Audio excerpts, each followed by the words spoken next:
నిన్న కూకట్పల్లి పోలీస్ స్టేషన్లో 30 సంబంధించిన వార్త ఒకటి బయటకు వచ్చింది. ఆ వార్తకు సంబంధించిన విషయంలో ఏసీపీ సార్ కేసు అంటూ, ఇది ఏసీపీ సార్ స్పెషల్ కేసు అంటూ 30 ప్రయోగించారు. అయితే ఓ ఫ్యామిలీ కేసులో కేబిహెచ్పి పోలీసులు అత్యుత్సాహం ప్రదర్శించి 30 ప్రయోగించారని ఆరోపణలు వచ్చాయి. బాధితుడు తెలిపిన వివరాల ప్రకారం గుంటూరు జిల్లాకు చెందిన మువ్వా ప్రణీత్కు శ్రీలక్ష్మి అనే అమ్మాయితో 2018లో వివాహం జరిగింది. అనంతరం వీరి మధ్య మనస్పర్ధలు రావడంతో శ్రీలక్ష్మి గుంటూరు పోలీసులకు ఫిర్యాదు చేసింది. ప్రణీత్ హైదరాబాద్కు వచ్చి ఓ ప్రైవేట్ బ్యాంకులో మేనేజర్గా పనిచేస్తున్నాడు. ఈ క్రమంలో శ్రీలక్ష్మి తన సర్టిఫికేట్లు ప్రణీత్ వద్ద ఉన్నాయని గుంటూరులో ఫిర్యాదు చేస్తే మరో కేసు నమోదు చేయడం కుదరదని పోలీసులు చెప్పారు. ఇది అక్కడ గుంటూరులో జరిగింది. అయితే శ్రీలక్ష్మి తనకు తెలిసిన వారితో ఏసీపీని ఆశ్రయించగా కేబిహెచ్బి పోలీసులు ప్రణీత్ను శనివారం పోలీస్ స్టేషన్కి పిలిపించి సర్టిఫికేట్లు ఇవ్వమని చెప్పారు. తనపై గుంటూరు పిఎస్లో కేసు నమోదై దర్యాప్తు దశలో ఉండగా మళ్ళీ ఎలా కేసు నమోదు చేశారని ప్రణీత్ ప్రశ్నించాడు. ఈ క్రమంలోనే సిఐ రూమ్లో 2 ఎస్ఐలు 2 కానిస్టేబుల్ ఇది ఏసీపీ సార్ స్పెషల్ కేసు, వీడిని లోపల వేసి లోపలికి బయటికి తీసుకెళ్ళండి అంటే లోపలికి తీసుకెళ్లి కొట్టండి అని సిఐ చెప్పడంతో చేతులు పైకి పెట్టి రోకలి బండుతో అరికాళ్ళు చేతులు కందిపోయేలా చితకబాదని బాధితుడు వాపోయాడు. తీవ్ర గాయాలతో తాను గాంధీ ఆసుపత్రిలో చికిత్స తీసుకుంటున్నట్లు తెలిపాడు. ఈ ఘటనపై సామాజిక మాధ్యమం ద్వారా ప్రణీత్ సైబరాబాద్ సిపి అవినాష్ మహంతికి ఫిర్యాదు చేయడంతో పూర్తి స్థాయిలో విచారణ చేపట్టాలని సిపి ఆదేశించినట్లు సమాచారం. అయితే 30 సంబంధించిన విషయంలో మనం గుర్తుపెట్టుకోవాల్సింది ఏంటంటే, మరియమ్మ లాకప్ డెత్ విషయంలో అయినా, అంతకుముందు బీహార్ సంబంధించిన ఒక వ్యక్తి లాకప్ డెత్లో సంబంధించిన విషయంలో అయినా, లేదు అనంటే మొన్నటికి మొన్న ఎల్బీ నగర్ పోలీస్ స్టేషన్లో ఒక గిరిజన మహిళ మీద 30 ప్రయోగించిన విషయంలో అయినా, ఎప్పుడు 30 ప్రయోగించినా పోలీస్ స్టేషన్లో ఎవరైనా లాకప్ డెత్లో చనిపోయినా రాష్ట్రంలో పోలీసు సీసీ కెమెరాలు పనిచేయవు. అదే పోలీస్ స్టేషన్ పోలీస్ కుటుంబానికి సంబంధించిన ఒక వ్యక్తి వాళ్ళ తండ్రి గారికి సంబంధించిన విషయంలో మాత్రం హుటాహుటిన 24 గంటల్లోనే వాళ్ళు పట్టుకుంటారు. అదే ఒక వేరే మంచి కులపోనికి సంబంధించిన విషయంలో, అగ్రకులాలకు సంబంధించిన వాళ్ళ కేసులకు సంబంధించిన విషయంలో మాత్రం వెంటనే అరెస్టులు చేస్తారు. వాళ్ళు వేరే రాష్ట్రంలో ఎక్కడున్నా పట్టుకొని వస్తారు. మరి ఈ 30 ప్రయోగాలు జరిగినటువంటి పోలీస్ స్టేషన్లో సీసీ కెమెరాలు ఎందుకు పనిచేస్తలేవు? ఎల్బీ నగర్ పోలీస్ స్టేషన్లో అయినా, మరియమ్మ లాకప్ డెత్తులో అయినా డైరెక్ట్ కోర్టుకే చెప్పి పోలీసులు ఏమని, ఆ సమయంలో పోలీస్ స్టేషన్లో సీసీ కెమెరాలు పనిచేయలేదు, దాదాపు 15 రోజుల ముందే మా సీసీ కెమెరాలు పనిచేస్తామని మా ఆఫీసర్లో చెప్పినామని చెప్పేసి కూడా చెప్పిన దాఖలాలు ఉన్నాయి. అయితే ఈ పోలీస్ స్టేషన్లో సీసీ కెమెరాలు పనిచేయడం క్రమంలో సుప్రీంకోర్టు ఆదేశాలు ఏమైనా ఉన్నాయి, సుప్రీంకోర్టు ఉత్తర్వులు ఏమైనా ఉన్నాయి? క్లియర్గా పోలీస్ స్టేషన్లో కేవలం బాత్రూమ్ల దగ్గర తప్ప, వాష్రూమ్లలో తప్ప మిగతా అన్ని ఏరియాల్లో తప్పకుండా సీసీ కెమెరాలు ఉండాలి. గేట్ దగ్గర మొదలుకుంటే చివరికి సెల్లు లోపల కూడా వాళ్ళ దగ్గర సీసీ కెమెరాలు ఉండాలి. సెల్లులో ఏం జరుగుతుంది, ఎవరి మీద దాడి చేస్తున్నారా, మానవ హక్కుల ఉల్లంఘన జరుగుతుందా అనే కోణంలో తప్పకుండా పోలీసుల రూమ్లలో కూడా, ఎస్ఐ సిఐ అధికారుల రూమ్లో కూడా తప్పకుండా సీసీ కెమెరాలు పెట్టాలి అని చెప్పేసి సుప్రీంకోర్టు ఉత్తర్వులు జారీ చేసింది. మరి అప్పుడు తెలంగాణ ప్రభుత్వం కూడా మా దగ్గర 70% కానీ ఎక్కువ సీసీ కెమెరాలు ఫిట్టింగ్ అయిపోయినాయి అని చెప్పేసి కేంద్రానికి నివేదిక కూడా ఇచ్చింది. మరి ఇన్ని నివేదికలు ఇచ్చి ఇన్ని చెప్పుకుంటున్నటువంటి తెలంగాణ పోలీసులు మరి తెలంగాణలో దేశంలోని ఎక్కడా లేని విధంగా పోలీస్ కమాండ్ కంట్రోల్ సెంటర్ కట్టినామని చెప్పేసి కోట్లాది రూపాయలను ఈరోజు కమాండ్ కంట్రోల్ సెంటర్ కట్టారు కదా. మరి గుంటూరులో ఆల్రెడీ కేసు ఉన్నటువంటి కేసులో, గుంటూరు పోలీస్ స్టేషన్లో ఆల్రెడీ కేసు ఉన్నది. ఆల్రెడీ గుంటూరు పోలీసు వాళ్ళు కూడా చెప్తున్నారు, మేము ఆల్రెడీ ఒక కేసు ఉన్నది కదా అమ్మా, మరో కేసు నమోదు చేయడం కుదరదా అని చెప్పేసి గుంటూరు పోలీసులు చెబితే ఆమె తనకు తెలిసినటువంటి వ్యక్తిని పట్టుకొని వచ్చి హైదరాబాద్లో ఉన్నటువంటి తన బంధువులకు సంబంధించినటువంటి ఏసీబీ ఎవరైతే ఉన్నారో ఆ ఏసీబీని పట్టుకొని, ఏసీబీ వెంటనే ఏపీహెచ్బి పోలీసులకు సిఐలకు ఫోన్ చేసి, సిఐ ఇట్లా పలానా కేసు ఉన్నది, వాడిని తీసుకొచ్చి పోలీస్ స్టేషన్ లేచి ఆ సర్టిఫికేట్లు ఇప్పించండి అని అంటే, సర్టిఫికేట్లు ఇప్పించేది పోయి ఆయనను తీసుకుపోయి 30 ప్రయోగించారు. 30 ప్రయోగించేదంటే ఆయన నడవస్తలేదు, కూర్చోవస్తలేదు. మొత్తానికైతే నిన్న బెడ్ మీదకి వెళ్ళే ఒక వీడియో వేసి సైబరాబాద్ సిపి మన అవినాష్ మహాంతికి ఆ వీడియో పంపించడం జరిగింది. ఆ వీడియోని మనం కూడా చూద్దాం. నా పేరు ప్రణీత్. నన్ను శనివారం రోజు కేపీహెచ్పి పోలీస్ స్టేషన్లో నా భార్య తప్పుడు కేసు పెట్టడం వల్ల రకరకాలుగా పోలీసులు హింసించారు.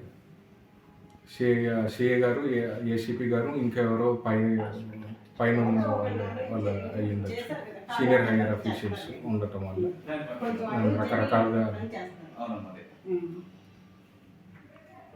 హింసించారు. యాక్చువల్గా సిఐ గారు అంటమేమో ఏసీపీ గారి కేసు, యాక్చువల్ సిఐ గారి క్యాబిన్లో సిఐ గారు, ఇద్దరు ఎస్ఐలు, ఒక కానిస్టేబుల్, 4 కలిసి కొట్టారు చెంపటెబ్బలు. అప్పటికి ఏంటంటే నిజం అదే, ఇది వాళ్ళు చెప్పేది ఒప్పుకోలేదనేసి ఏసీపీ గారి కేసు వీడిని లోపలేసి కుమ్మండి అనేసి అంటే ఎస్ఐ సందీప్ గారు తీసుకెళ్ళారు. అంటే ఎవరు చెప్పారు కుమాండ్ అని చెప్పి? సిఐ గారు.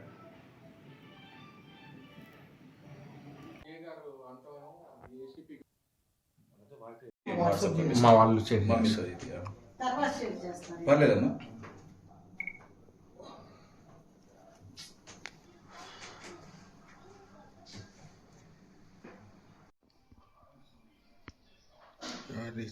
చేతుల్ని కట్టేసి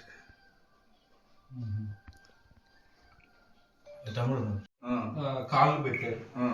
కాళ్ళు పెట్టి అంటే అదిమి ఈ చేతులు వెనక్కి ఇచ్చేసి ఇక్కడ కట్టేశారు. ఏ మార్క్స్ కట్టేసి మరి ఇంతటి థర్డ్ డిగ్రీ ప్రయోగించాల్సినటువంటి అవసరం పోలీసులకు ఏమొస్తుంది?